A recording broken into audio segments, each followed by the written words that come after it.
Hello everyone, welcome to our channel. இன்னைக்கு நம்ம இந்த வீடியோல வீட்லயே எப்படி குப்பூஸ் தயாரிக்கலாம்ங்கறத பார்க்கலாம். இது ரொம்ப சிம்பிளான ரெசிபி தான். கண்டிப்பா ட்ரை பண்ணி பாருங்க.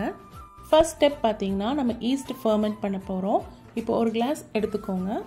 இதுல வார்ம் வாட்டர் ஆட் பண்ணிக்கோங்க. 1 டீஸ்பூன் அளவு ஈஸ்ட் ஆட் பண்ணிக்கோங்க. 1 டேபிள்ஸ்பூன் அளவு சுகர் சர்க்கரை ஆட் பண்ணிக்கோங்க. க்ளோஸ் பண்ணி 10 மினிட்ஸ் கழிச்சு பார்த்தீங்கன்னா நம்மளோட ஈஸ்ட் நல்லாவே ஃபெர்மென்ட் ஆயிருக்கும். இப்போ செகண்ட் ஸ்டெப் ஒரு பவுல் எடுத்துக்கோங்க. தேவையான அளவு மைதா ஆட் பண்ணிக்கோங்க. தேவையான அளவு உப்பு ஆட் பண்ணி கலந்து விட்டுக்கோங்க. எடுத்து வச்சிருக்கிற ஈஸ்ட் வாட்டரை கொஞ்சம் கொஞ்சமாக ஆட் பண்ணி நல்லா மாவை பிசைஞ்சு எடுத்துக்கலாம். சப்பாத்தி மாவு பிசைகிற மாதிரி நல்லா பிசைஞ்சு எடுத்துக்கோங்க. பால் ஷேப்புக்கு மாவை ரெடி பண்ணி வச்சுருங்க. இப்போது ஒரு வெட் கிளாத் இல்லைன்னா ஃபுட் ரேப்பர் வச்சு மூடி வச்சுடுங்க. 2 hours ரெஸ்ட் பண்ண வச்சுடுங்க. 2 ஹவர்ஸ்க்கு அப்புறம் பார்த்தீங்கன்னா நம்மளுடைய மாவு நல்லா ப்ளஃபியாக சாஃப்டாக வந்திருக்கு. மாவை நல்லா மிக்ஸ் பண்ணி விட்டுக்கலாம். சப்பாத்தி நம்ம ரொம்ப தின்னாக தான் செய்வோம், ஆனால் குப்பூஸ் ரொம்பவே திக்காக இருக்கும். ஸோ நம்ம ரவுண்டை கொஞ்சம் பெருசாகவே எடுத்துக்கணும்.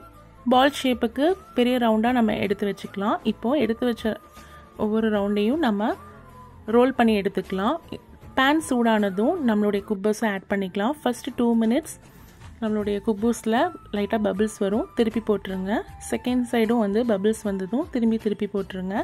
இப்போது நல்லாவே நம்மளுடைய குப்பூஸ் உப்பி வர ஆரம்பிச்சிருச்சு. ஃபைனலி நம்மளுடைய சாஃப்ட் அண்ட் டேஸ்டியான குப்பூஸ் ரெடி ஆயிருச்சு. இந்த வீடியோ உங்களுக்கு பிடிச்சிருந்தா லைக் அண்ட் சப்ஸ்கிரைப் டு அனுலாக்ஸ். தேங்க்ஸ் ஃபார் வாட்சிங்.